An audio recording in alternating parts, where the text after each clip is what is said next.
Ce matin, j'aimerais nous partager donc ce thème Dieu est au contrôle. Bien-aimés, il est important pour nous de comprendre que dans les temps où nous sommes, il est important de connaître qui est Dieu véritablement. Vous savez, c'est très très important de savoir ce qu'il fait pour toi, ce qu'il fait pour nous, de savoir combien de fois il veille sur ses enfants. C'est important de connaître qui est Dieu. Vous savez, l'idée de Dieu aujourd'hui est rattachée beaucoup plus à ce que Dieu fait dans les vies des individus. L'idée de Dieu aujourd'hui est rattachée beaucoup plus à ce que Dieu peut me donner pour mon quotidien. Mais Dieu est au-delà de ça. Dieu n'a pas envoyé son Fils pour nous donner du quotidien. Il a envoyé son Fils pour que nous soyons unis avec lui pour l'éternité. Alléluia, cette importance-là. Et aujourd'hui, lorsqu'on regarde le monde, on a comme l'impression que Dieu n'agit pas. On a le sentiment qu'il n'y a que le diable qui agit. Vous écoutez des conversations, vous écoutez des gens parler, même des chrétiens, ils donnent le sentiment qu'il n'y a que le diable qui agit, il n'y a que le diable qui est fort, il n'y a que le diable qui est en mouvement, et Dieu est assis sur le trône et il attend simplement le jugement final. Et il attend que quand il reviendra juger le monde, c'est ce moment-là qu'il attend pour vivre avec les chrétiens. Et nous avons accepté ça. Nous avons accepté le fait que non, Dieu est sur ton trône. Finalement, on peut souffrir sur la terre, mais on sait qu'un jour, il viendra nous chercher et nous irons vivre avec lui. Et le diable a réussi à nous faire croire qu'il est le seul qui agit sur la terre et qui opère. Mais nous allons voir ce matin que ce n'est pas la vérité. Et c'est pour ça que c'est bon de revenir dans la parole de Dieu et être encouragé par des simples petits versets dans la parole de Dieu, ou des grands petits versets, ou des grands versets par la parole de Dieu. Vous savez, si vous enlevez la Bible de votre vie, vous êtes vulnérable, parce que c'est la connaissance de Dieu qui nous renouvelle, c'est la connaissance de Dieu qui nous permet de marcher. Amen. Vous avez vu que quand, par exemple, le Covid a commencé, il y a des gens qui sont morts bêtement parce qu'on avait commencé par dire que ça n'atteint pas les jeunes. Mais quand ils ont vu que les jeunes commençaient à mourir de Covid, ils ont changé de théorie parce qu'ils n'avaient pas la connaissance. Et lorsqu'on a eu la connaissance, on a compris que ça peut toucher tout le monde. Et aujourd'hui, les politiques sont en train de tout faire pour que les jeunes se vaccinent. Cette semaine, je crois qu'on a ouvert déjà les vaccins aux jeunes parce que finalement, tout le monde est vulnérable. La connaissance nous permet de nous positionner et de marcher victorieusement. Amen. Si nous n'avons pas la connaissance, on peut marcher dans l'échec, on peut marcher dans des difficultés. Et j'ai choisi ce texte de Psaume 2 que nous allons méditer ensemble et que je vous conseille de méditer par la suite. C'est le deuxième psaume de la Bible et nous allons lire tout le psaume. C'est 12 versets. Amen. 12 versets. C'est très facile à lire. Vous savez que le livre de Psaumes, c'est une série de 150 psaumes qui sont divisés en 5 parties. Et les psaumes 1 à 41, c'est la première partie donc, des psaumes. Et c'est un texte extraordinaire. Je vais lire la parole de Dieu à partir du verset 1. Dieu se pose des questions. Il dit, pourquoi ce tumulte parmi les nations? Ces vaines pensées parmi les peuples? Pourquoi les rois de la terre se soulèvent-ils et les princes se liguent-ils contre l'Éternel et son oint? Brisons leurs liens, délivrons-nous de leurs chaînes. Celui qui siège dans les cieux rit, le Seigneur se moque d'eux, puis il leur parle dans sa colère, il les épouvante dans sa fureur. C'est moi qui ai oint mon roi sur Sion, ma montagne sainte. Je publierai le décret. L'Éternel m'a dit, tu es mon fils, je t'ai engendré aujourd'hui. Demande-moi et je te donnerai les nations, les extrémités de la terre pour possession. Tu les briseras avec une verge de fer. Tu les briseras comme le vase d'un potier. Et maintenant, roi, conduisez-vous avec sagesse. Juge de la terre, recevez instruction. Servez l'Éternel avec crainte et réjouissez-vous avec tremblement. Baisez le Fils, de peur qu'il ne s'irrite et que vous ne périssiez dans votre voie, car sa colère est prompte à s'enflammer. Et le psaume termine avec « Heureux ceux qui se confient en lui » ou ceux qui se confient en l'Éternel. Heureux tous ceux qui se confient en lui. Dieu commence, lorsqu'on regarde le contexte d'aujourd'hui, ce psaume est d'actualité. Ce psaume nous parle aujourd'hui. Dieu se pose des questions. L'auteur ici se pose des questions. Il se met dans le cœur de Dieu. Et il se pose des questions. Pourquoi ce tumulte parmi les nations? Les mots ici sont choisis. Ces vaines pensées parmi les peuples. Pourquoi les rois de la terre se soulèvent-ils et les princes se liguent contre Dieu et contre son oint?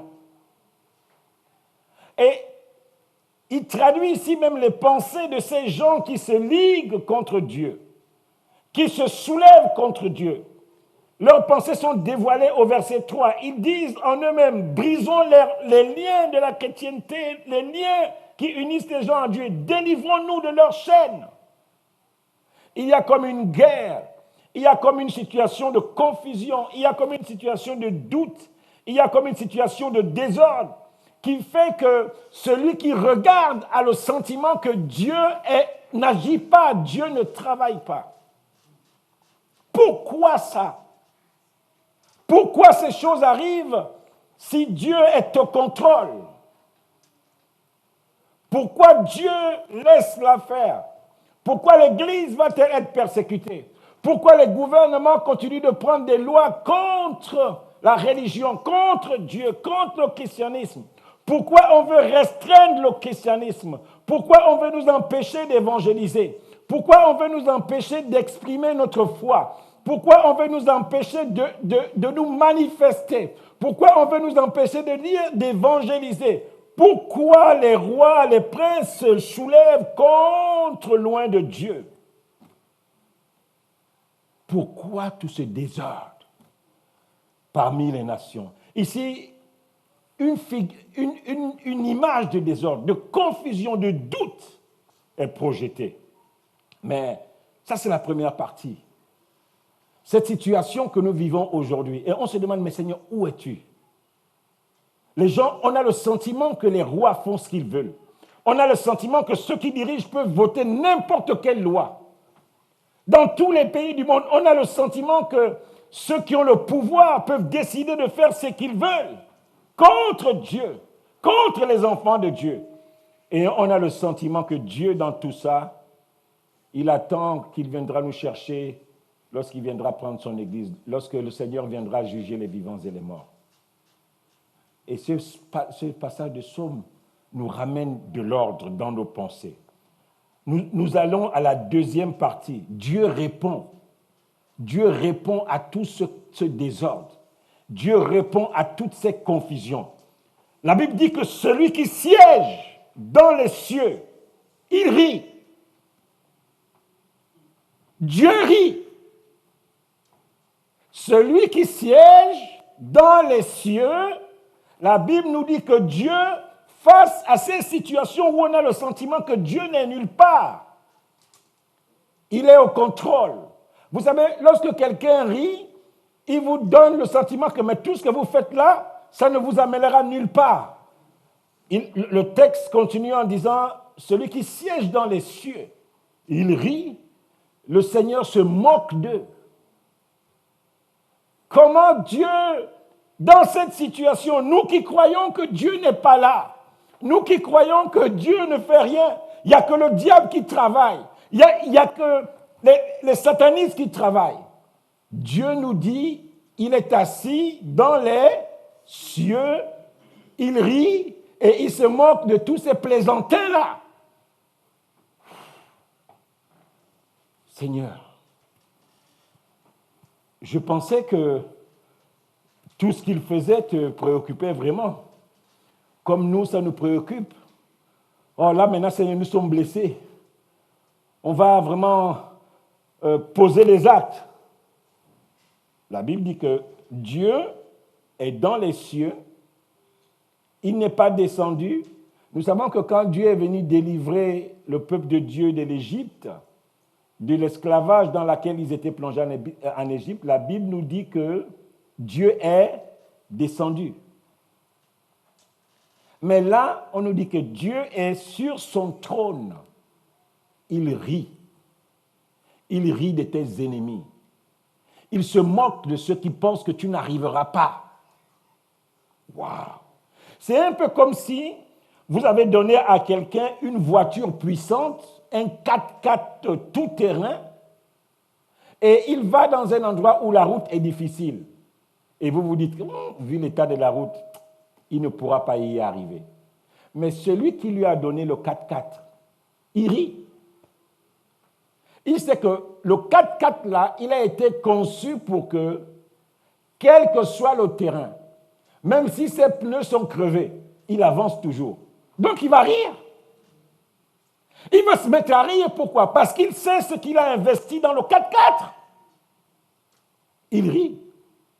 Il se moque des gens qui sont là en chemin en train de faire les commentaires. Ah, vraiment, tu as vu encore ce monsieur-là, tu as vu cette dame-là, et quoi qu'elle va aller ou avec son Dieu. Depuis, il n'y avait pas eu des chrétiens avant eux, il n'y a pas eu ça. Dieu est sur son trône. Il ne se déplace même pas. Il rit contre les gens qui pensent que tu ne vas pas t'en sortir. Il rit contre les gens qui en veulent à ta vie. Il se moque d'eux. Il rit aux éclats parce qu'il est au contrôle. Dieu est au contrôle parce qu'il sait ce qu'il a investi dans la vie de quelqu'un qui décide de se confier totalement en Dieu. Il sait que c'est une bombe. Il sait que si toi, mon frère, si toi, Nathalie, si toi, Honoré, si toi, Silamite, tu décides de te positionner, il n'y a rien qui va te freiner. Maman Adrienne, il sait que si tu décides de monter, de te positionner comme enfant de Dieu, de prendre tes habits de chrétien, il n'y a rien qui peut te positionner, qui peut t'empêcher d'arriver. C'est pour ça que Dieu est assis sur son trône. La Bible nous dit qu'il est dans les cieux, il boit des jus de fruits, et puis c'est met à rire. Mais ceux-là, ils font quoi là? Ils ont voté une loi contre les chrétiens. Ah, ils sont en train d'amener Jésus à la croix. Il se met à rire. Il croit que la croix va être la fin. Alors que la croix, c'est le commencement de la victoire. Dieu est sur son trône, il rit. Avec ses anges, ils se mettent, ils éclatent des rires. Mais ils ne savent même pas ce qu'en amenant Jésus à la croix. C'est leur mort qu'ils sont en train de chercher. Ils ne savent pas qu'en mettant des épreuves dans ta vie, ils sont en train de multiplier la force qui est en toi. Jephthé avait été chassé par ses frères. Qu'à cause des origines, ses demi-frères, à cause des origines de ta mère, tu ne peux pas hériter avec nous. Et Jephthé a prouvé le contraire. Il est devenu un des grands juges en Israël. Dieu répond. Dieu répond à tous ces gens qui se disent, si Dieu existe, pourquoi ce tumulte parmi les nations? Pourquoi ceci? Pourquoi laisse-t-il ceci? Pourquoi cela? Pourquoi ceci encore? Dieu est au contrôle. Dis à quelqu'un qui est à côté de toi, Dieu est au contrôle. Venance, Dieu est au contrôle. Et il rit. Et il se moque. Il se moque de tous ceux-là qui doutent de ce que Dieu est capable de faire avec toi. La Bible nous dit que Dieu va dire quelque chose d'important. Dieu dit, je publierai, au verset 7, je publierai, avant cela, au verset 6, il dit quelque chose. Il dit, je vais me lire au verset 5, puis il leur parle dans sa colère. Ça veut dire que pendant que Dieu rit, il parle. Dieu les épouvante. Dieu crée la confusion et la peur dans leur camp. Parce que de temps en temps, Dieu lâche quelques trucs pour leur rappeler que vous n'êtes pas au contrôle. C'est moi qui suis au contrôle. Et le Covid a permis de révéler aux yeux du monde entier qu'aucun gouvernement n'est au contrôle de quoi que ce soit.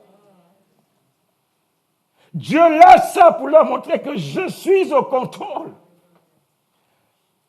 Ça crée la panique. Vous êtes capable d'aller à tel endroit.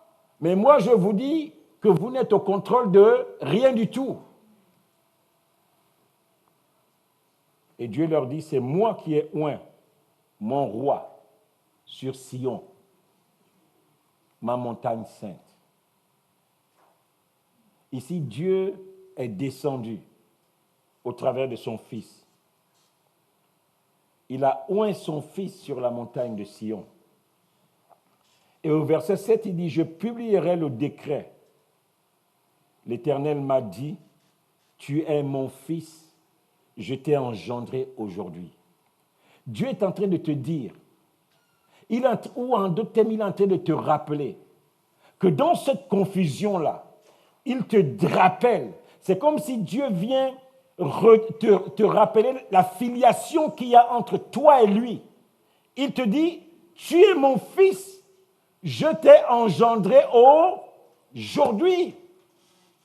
Dans tout ce doute, dans toute cette confusion, sache que Jésus-Christ est venu sur la croix et qu'il est mort et ressuscité pour toi. Toi qui es lié à lui au travers du sacrifice et du sang, je t'ai engendré aujourd'hui.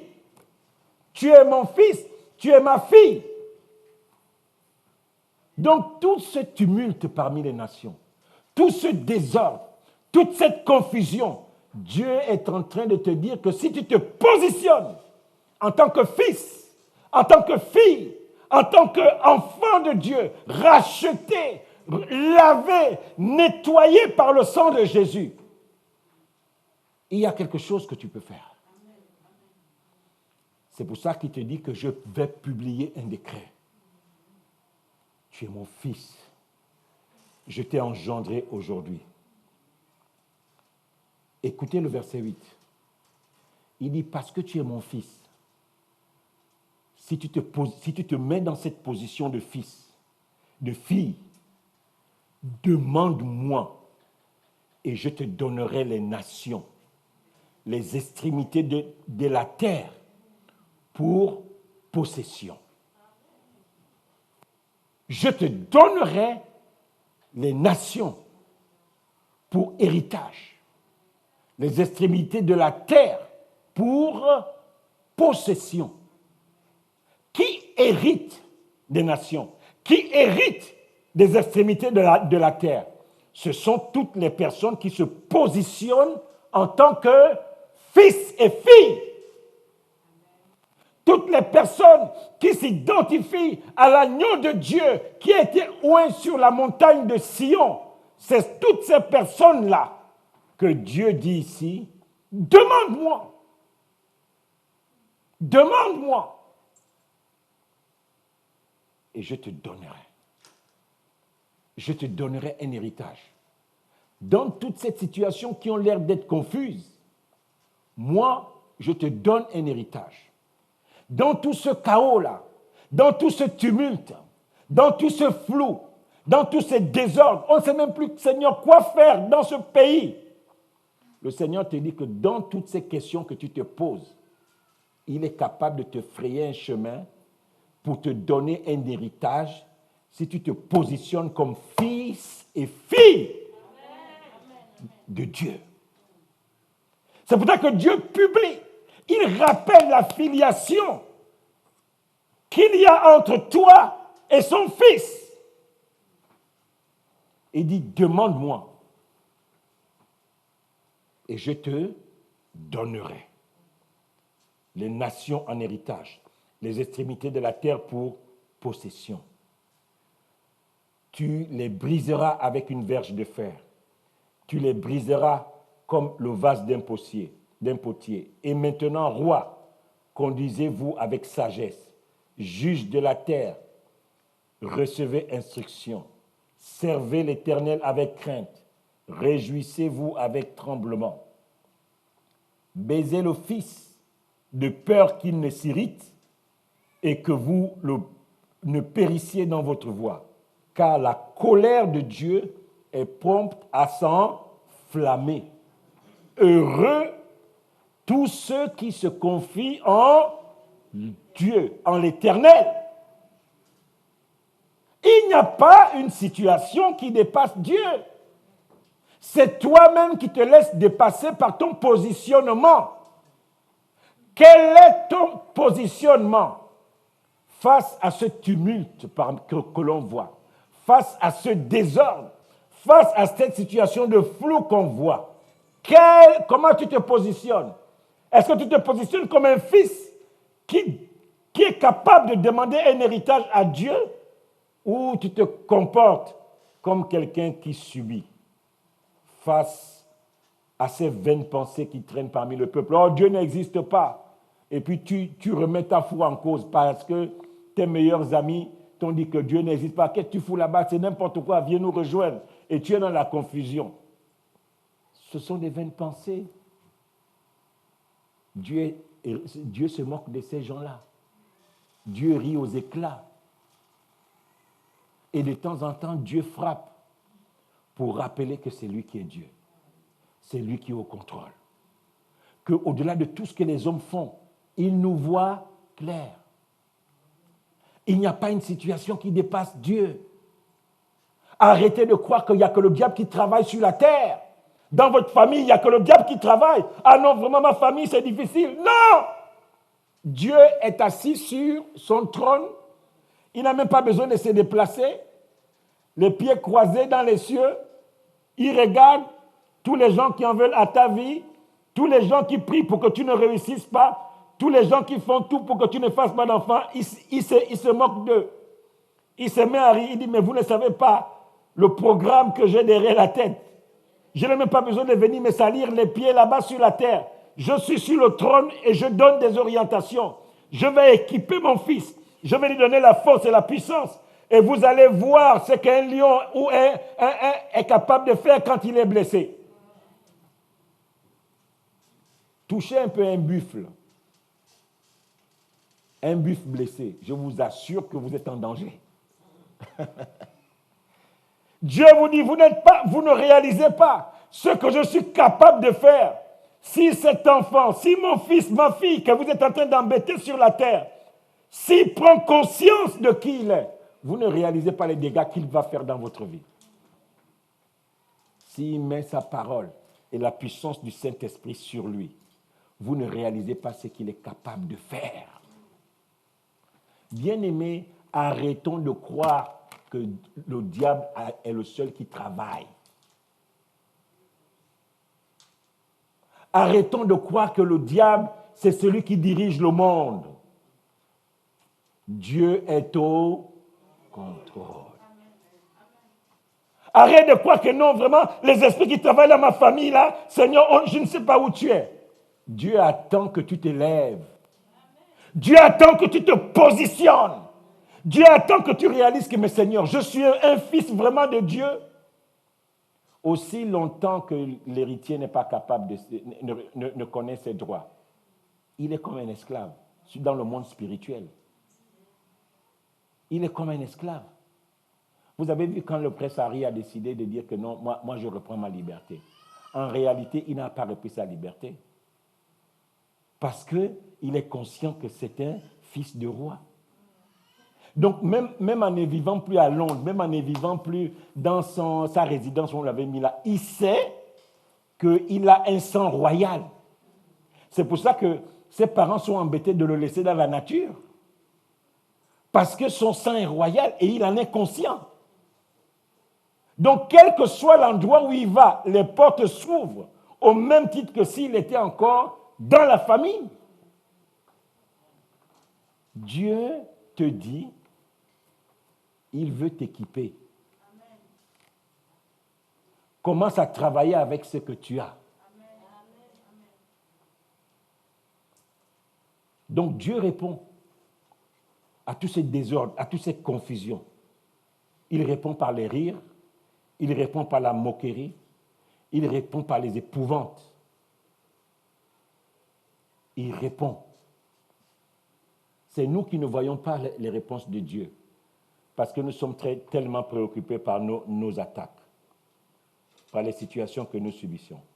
Dieu veille sur ses enfants bien-aimés. La Bible nous dit dans Jean 6, au verset 27, que Dieu nous a marqués de son sceau. La dernière phrase du verset 27, Dieu nous a marqués de son sceau. C'est quoi le sceau? Le sceau, c'est quelque chose qui authentifie. C'est un peu comme un cachet. C'est ça qui authentifie que tu es un enfant de Dieu. Est-ce que tu sais ça? Que Dieu t'a marqué de son sceau. La Bible nous le dit aussi dans 1 Corinthiens. Le premier verset de Jean 6, 7, il parle de Jésus qui a été marqué du sceau de Dieu. Dans le passage de 1 Corinthiens, au verset 22, 1 Corinthiens 1, verset 22, il dit, Dieu a marqué Jésus de son sceau et il nous a aussi marqué d'un sceau. Donc Dieu nous connaît. Dieu connaît ses enfants. Il a marqué le fils d'un sceau. Corinthiens nous dit qu'il nous a aussi marqué du même sceau. Donc quand tu te promènes, là où tu vas, il faut que tu sois conscient qu'il y a un sceau sur toi. Le sceau, c'est la marque qui authentifie que tu es original.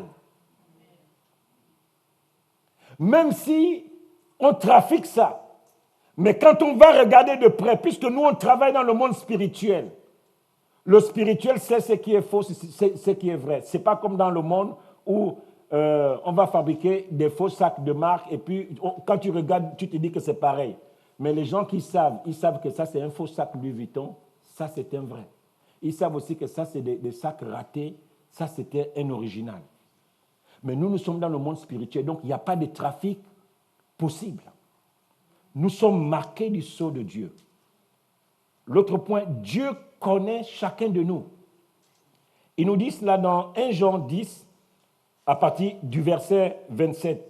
Et je vais lire au verset 28. Jean 10, verset 27 à 28. Mes brebis entendent ma voix. Je les connais. Et elles me suivent. Je les connais et elles me suivent. Je leur donne la vie éternelle et elles ne périront jamais et personne ne les ravira de ma main. Personne. Si tu crois que tu es une brebis de Dieu, commence par activer ta foi pour réaliser que Dieu te connaît. Mes brebis, si tu entends la voix de Dieu ce matin, sache que Dieu te connaît. Je les connais. Il n'y a que Dieu seul qui connaît qui est sa brebis. Même moi, le pasteur qui vous parle là, malgré le fait que je vous connais par votre nom, vous êtes gentil, vous êtes ceci, vous êtes cela. Il n'y a que Dieu qui sait parmi vous qui est sa brebis. Il dit, je les connais. Il ne dit pas, le pasteur les reconnaîtra. Non. Il dit, je les connais. Pourquoi? Parce que quand je parle, ils écoutent, ils entendent. Et Dieu dit que ceux-là, je leur donne la vie éternelle et elles ne périront jamais et personne ne viendra dans ma main pour les enlever. Dieu est pour nous un refuge et je vais terminer par là. C'est le verset 5 du psaume 27 que nous récitons depuis le début de l'année. Il me protégera dans son tabernacle au jour du malheur. Il me cachera sous l'abri de sa tente. Il me lèvera sur un rocher. Bien-aimé, je te le répète ce matin, il n'y a pas que le diable qui travaille. Il fait son cinéma et Dieu aussi travaille. Il dit quoi? Il dit, il nous protégera dans son tabernacle, il nous cachera sous l'abri de sa tente, il va nous élever sur un rocher. Écoutez le psaume 91 au verset 20. Celui qui demeure sous l'abri du Très-Haut, il repose où? À l'ombre. L'ombre est souvent faite pour quoi? Pour se reposer. Waouh!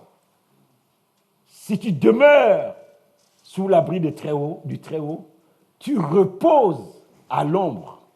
Ça veut dire que pendant que les gens sont en train de s'agiter, tu es couché ou à l'ombre du Tout-Puissant. Et le Tout-Puissant, qu'est-ce qu'il est en train de faire? Il est en train de rire. Il est en train de se moquer de tout ce qui... Il est en train de te dire, mon fils, ma fille, si tu savais le niveau de potentiel qui est dans la vie d'un homme qui décide de se confier en Jésus, tu vas essuyer tes larmes. Tu vas essuyer tes larmes. Ce matin, je nous rappelle qu'il n'y a pas que le diable qui travaille. Arrêtez de croire ça. Dieu est assis dans les cieux. Il contrôle. Le problème, c'est toi. Comment tu es positionné? Est-ce que tu te positionnes comme un fils? Vous avez déjà vu un fils, il est dans la maison de son père plutôt, et il a peur? Vous avez déjà vu quelqu'un, il est dans la maison de son père et il a tout, et il a peur? Le fils prodigue. Il avait pris ses biens, et puis il a voulu un peu vivre sa vie. Et puis dans sa misère, il s'est souvenu que dans la maison de son père, il y avait le rire, il y avait la joie. Il s'est dit non, quand même, là je suis tombé trop bas. Je m'en vais là où il y a le sourire, là où il n'y a aucune inquiétude. Je parle à quelqu'un ce matin. Arrête de croire qu'il n'y a que le diable qui travaille autour de toi. Est-ce que tu peux fermer les yeux ce matin?